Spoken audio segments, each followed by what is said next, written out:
स्वागत है आप सभी को हमारे YouTube channel lifeline online classes में। अभी तक आप लोग इस चैनल को सब्सक्राइब नहीं किए हैं तो चैनल को सब्सक्राइब करें, बेल आइकन प्रेस करें ताकि समय समय पर वीडियो के नोटिफिकेशन आप लोगों को मिलता रहे। आज हम आप लोगों को अध्ययन कराने वाले हैं वर्ग 10वीं के हिंदी के गद्य खंड के अध्याय नंबर 6 जो बहादुर है। तो चलिए हम लोग बिना देरी किए हुए वीडियो को शुरू करते हैं।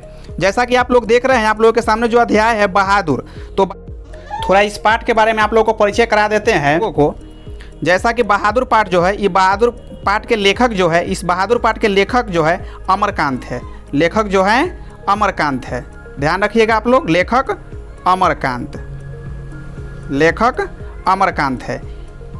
इनका जन्म कब हुआ था? तो इनका जन्म जो हुआ था 1925 ईस्वी में हुआ था। कब हुआ था? इनका जन्म 1925 ईस्वी में हुआ था।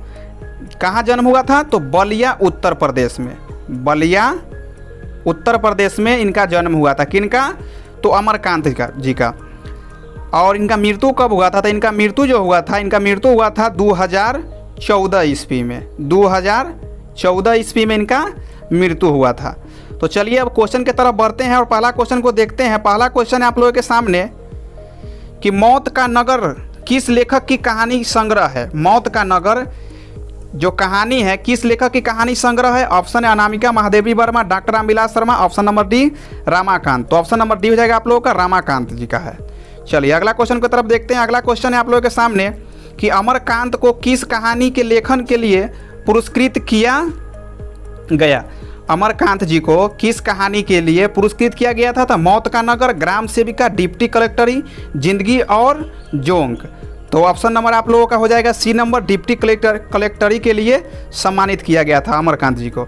नेक्स्ट क्वेश्चन की तरफ बढ़ते हैं। नेक्स्ट क्वेश्चन है कि बीच की दीवार किसकी रचना है? बीच की दीवार किसकी रचना है? तो ऑप्शन रामचंद्र शुक्ल, अमरकांत जी का, बाबू राम सक्सेना का, गुनाकर मूले का। तो ऑप्शन नंबर बी हो जाएगा आप लोगों का, अमरकांत जी का है। बीच की दीवार की रचना अमरकांत जी ने की है। चलिए अगले क्वेश्चन की तरफ बढ़ते हैं। अगला क्वेश्चन है, अगला क्वेश्चन एक मुहावरा से है कि 9 2 11 का होना। मुहावरे का अर्थ है 9 2 11 का होना। मुहावरे का अर्थ है क्या हो जाएगा? रुक जाना, भाग जाना, मार देना, मर जाना। बहुत ही प्रचलित मुहावरा है, इसका अर्थ होता है भाग जाना। ऑप्शन नंबर बी हो जाएगा। चलिए आगे की तरफ बढ़ते हैं। अगला क्वेश्चन को देखते हैं। अगला क्वेश्चन है कि बहादुर तुमको अपनी माँ की याद आती है, ऐसा कौन पूछता है? बहादुर तुमको अपनी माँ की याद आती है, ऐसा कौन पूछता है? तो ऑप्शन आप लोगों के सामने है निर्मल, किशोर, लेखक, इनमें से कोई नहीं, तो निर्मल। और याद रखिएगा निर्मल कौन थी? तो निर्मल जो थी वो लेखक की पत्नी थी और किशोर जो था वो लेखक का पुत्र था, मतलब बेटा था। किशोर जो था वो बेटा था और ये जो निर्मल जो थी वह पत्नी थी। वह क्या थी? पत्नी थी। चलिए आगे की तरफ बढ़ते हैं। अगला क्वेश्चन को देखते हैं। अगला क्वेश्चन है कि किसने बहादुर की डंडे से पिटाई कर दी? किसने बहादुर को डंडे से पिटाई कर दी? ए में कहानीकार, बी में किशोर, सी में फौजी, डी में पहरेदार। तो डंडे से जो पिटाई किया था बहादुर को वो था लेखक के पुत्र, मतलब बेटा किशोर। तो ऑप्शन नंबर आप लोगों का बी हो जाएगा, किशोर ने पिटाई किया था। चलिए आगे की तरफ बढ़ते हैं। अगला क्वेश्चन की तरफ। अगला क्वेश्चन है कि नाश्ता पानी के बाद बातों की क्या छनने लगी? नाश्ता पानी के बाद बातों की क्या छनने लगी? तो पाठ में बतलाया गया हुआ है कि नाश्ता पानी के बाद क्या छनने लगी थी? तो जलेबी छनने लगी थी। तो ऑप्शन आप लोगों का सी हो जाएगा, जलेबी। चलिए आगे की तरफ बढ़ते हैं। अगला क्वेश्चन को देखते हैं। अगला क्वेश्चन है बहादुर शीर्षक कहानी के कहानीकार कौन है? तो बहादुर शीर्षक कहानी कहानीकार कौन है? तो अमरकांत। तो ऑप्शन नंबर आप लोगों का ए हो जाएगा, अमरकांत। चलिए आगे की तरफ देखते हैं अगला क्वेश्चन को। अगला क्वेश्चन है कि निर्मला कौन थी? निर्मला कौन थी? तो निर्मला जो थी वह कौन थी? कहानीकार की पत्नी थी। ऑप्शन नंबर आप लोगों का हो जाएगा सी में, कहानीकार की पत्नी थी।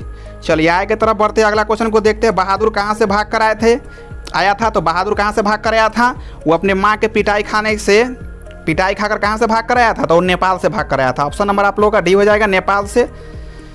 चलिए आगे की तरफ बढ़ते हैं। अगला क्वेश्चन है कि कहानीकार के लड़के का नाम था। कहानीकार के लड़के का नाम क्या था? तो किशोर था। कहानीकार के लड़के का नाम क्या था? किशोर था। पीछे भी जिक्र किए हैं कि किशोर था। चलिए आगे की तरफ बढ़ते हैं। अगला क्वेश्चन को देखते हैं। बहादुर कौन था? कहानीकार का चपरासी, पहरेदार, नौकर, फौजी। तो बहादुर कौन था?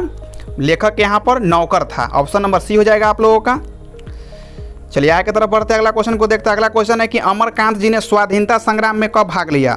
अमरकांत जी ने स्वाधीनता संग्राम में भाग भी लिए थे। तो कब भाग लिए थे? तो 1942 ईस्वी में। आप लोग ध्यान रखिएगा, 1942 ईस्वी में। नेक्स्ट क्वेश्चन की तरफ बढ़ते हैं। नेक्स्ट क्वेश्चन है कि बहादुर अपने घर से क्यों भागा था। बहादुर जो था अपने घर से क्यों भागा था? गरीबी के कारण, माँ की मार के कारण, शहर घूमने के लिए, भ्रमवश। तो मतलब जो बहादुर जो भागा था, माँ के पिटाई जब खाया था माँ से, तो वह घर छोड़कर भाग गया था माँ की मार के कारण। ऑप्शन नंबर बी हो जाएगा। चलिए नेक्स्ट क्वेश्चन की तरफ बढ़ते हैं। नेक्स्ट क्वेश्चन है कि रिश्तेदार की पत्नी कितने रुपए खो गए थे। रिश्तेदार के जो पत्नी के कितने रुपए खो गए थे? तो रिश्तेदार के जो पत्नी के रुपए खो गए थे वो थे 11 रुपये। ऑप्शन नंबर ए हो जाएगा 11 रुपये। वो भी खोए नहीं थे, झूठा इल्ज़ाम लगाए थे 11 रुपये के। चलिए आगे की तरफ देखते हैं। अगला क्वेश्चन है कि रुपए खोने के प्रपंच किसने रचा। रुपए खोने के प्रपंच किसने रचा? तो कहानीकार के मित्र ने, कहानीकार के भाई ने, कहानीकार के रिश्तेदार ने, कहानीकार के साले ने। तो ऑप्शन नंबर सी हो जाएगा कहानीकार के रिश्तेदार ने। चलिए आगे की तरफ बढ़ते हैं। अगला क्वेश्चन है 18 नंबर कि जहाँ प्रतिष्ठा नहीं वहाँ रहना, वहाँ क्या रहना। यह बात किसके मन में उत्पन्न हुई? जहाँ प्रतिष्ठा नहीं वहाँ क्या रहना, यह बात किसके मन में उत्पन्न हुआ था? किशोर निर्मला बहादुर लेखक। तो ऐसी बात की जो भावना उत्पन्न हुआ था वो बहादुर के मन में उत्पन्न हुआ था। ऑप्शन नंबर सी हो जाएगा आप लोगों का। चलिए अगला क्वेश्चन की तरफ देखते हैं। अगला क्वेश्चन है कि बहादुर लेखक के घर से अचानक क्यों चला गया। बहादुर जो था लेखक के घर से अचानक क्यों चला गया? तो ऑप्शन नंबर आप लोगों का सी हो जाएगा। स्वयं के प्रति लेखक था, उसके घर वालों का व्यवहार में आए परिवर्तन के कारण। मतलब कि उसके जो लेखक के जो घर के सदस्य थे, बहादुर के प्रति सभी का क्या था कि मतलब स्वभाव सा बदल गया था। मतलब नौकर को नौकर की तरह समझने लगे थे। मतलब कोई भी उसके साथ सही से बात विचार नहीं करते थे और हमेशा तंग करने का कार्य करते थे। तो ऑप्शन नंबर सी हो जाएगा आप लोगों का। चलिए आगे की तरफ बढ़ते हैं। अगला क्वेश्चन को देखते हैं कि बहादुर कहानी लेखक के अमरकांत का जन्म कब हुआ। बहादुर कहानी के लेखक का अमरकांत का जन्म कब हुआ था? तो बताए थे इनका जन्म कब हुआ था? 1925 ईस्वी में हुआ था। 1925 ईस्वी में हुआ था और मृत्यु जो हुआ था वो 2014 ईस्वी में हुआ था। 2014 ईस्वी में। चलिए नेक्स्ट क्वेश्चन की तरफ बढ़ते हैं। नेक्स्ट क्वेश्चन है कि अमरकांत का जन्म कहाँ हुआ। अमरकांत का जन्म कहाँ हुआ था? तो बताए थे कि इनका जन्म कहाँ हुआ था? बलिया उत्तर प्रदेश में। तो ऑप्शन नंबर ए हो जाएगा बलिया उत्तर प्रदेश। अगला नंबर क्वेश्चन को देखते हैं। अगला नंबर क्वेश्चन है कि इन्हें किस पुरस्कार से सम्मानित किया गया था। इन्हें किस पुरस्कार से सम्मानित किया गया था? किनको? अमरकांत जी को। तो इनको जो पुरस्कार से सम्मानित किया गया था वो पुरस्कार था साहित्य अकादमी पुरस्कार। ऑप्शन नंबर बी हो जाएगा साहित्य अकादमी पुरस्कार। चलिए नेक्स्ट क्वेश्चन की तरफ बढ़ते हैं। नेक्स्ट क्वेश्चन है आप लोगों के सामने, जिंदगी और जोंक किसकी कहानी है। जिंदगी और जोंक किनकी कहानी है? तो ये कहानी जो है अमरकांत के। ऑप्शन नंबर डी हो जाएगा अमरकांत की कहानी है। चलिए आगे की तरफ बढ़ते हैं। अगला नंबर क्वेश्चन है, बहुत अच्छा क्वेश्चन है कि बहादुर का पूरा नाम क्या था। बहादुर जो था उसका पूरा नाम क्या था? तो उसका पूरा नाम जो था वो था दिल बहादुर। ऑप्शन नंबर आप लोगों का बी हो जाएगा दिल बहादुर। चलिए आगे की तरफ बढ़ते हैं। 25 नंबर क्वेश्चन को देखते हैं। 25 नंबर क्वेश्चन है, निर्मला आंखों पर क्या रखकर रोने लगी। निर्मला जो थी लेखक की पत्नी, वो आंखों पर रखकर क्या रोने लगी? तो आंचल रखकर रोने लगी। ऑप्शन नंबर सी हो जाएगा आंचल रखकर। चलिए नेक्स्ट क्वेश्चन की तरफ बढ़ते हैं। नेक्स्ट क्वेश्चन है कि लेखक के घर में किसकी नितांत आवश्यकता थी।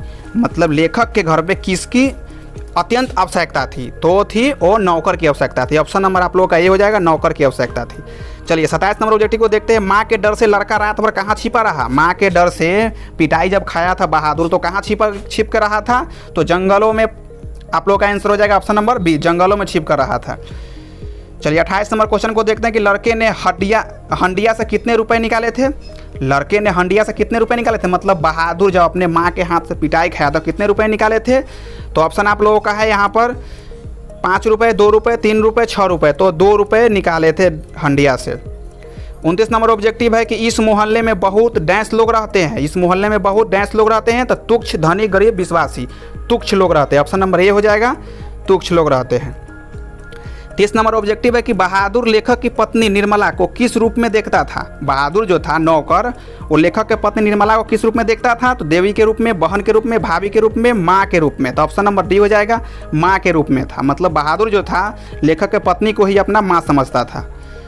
अगला नंबर ऑब्जेक्टिव है कि बहादुर पर कितने रुपए चोरी का इल्ज़ाम लगा था। बहादुर पर कितने रुपए चोरी का इल्ज़ाम लगा था? तो रिश्तेदार ने कितना रुपया चुराने का इल्ज़ाम लगाया था? तो 11 रुपये। ऑप्शन नंबर आप लोगों का बी हो जाएगा 11 रुपये। तो यहाँ पर एक एक करके हम लोग जो इसका 31 ऑब्जेक्टिव था बहादुर पाठ का, इसके महत्वपूर्ण ऑब्जेक्टिव को हम लोग अध्ययन किए हैं। उम्मीद है कि आप लोगों का वीडियो अच्छा लगा होगा। तो वीडियो अच्छा लगा होगा तो एक लाइक कर दीजिए और चैनल पर नए हैं चैनल को सब्सक्राइब कर दीजिए ताकि समय समय पर आप लोगों का वीडियो का नोटिफिकेशन आप लोगों को मिलता रहे। तो आज के लिए इतना ही, धन्यवाद।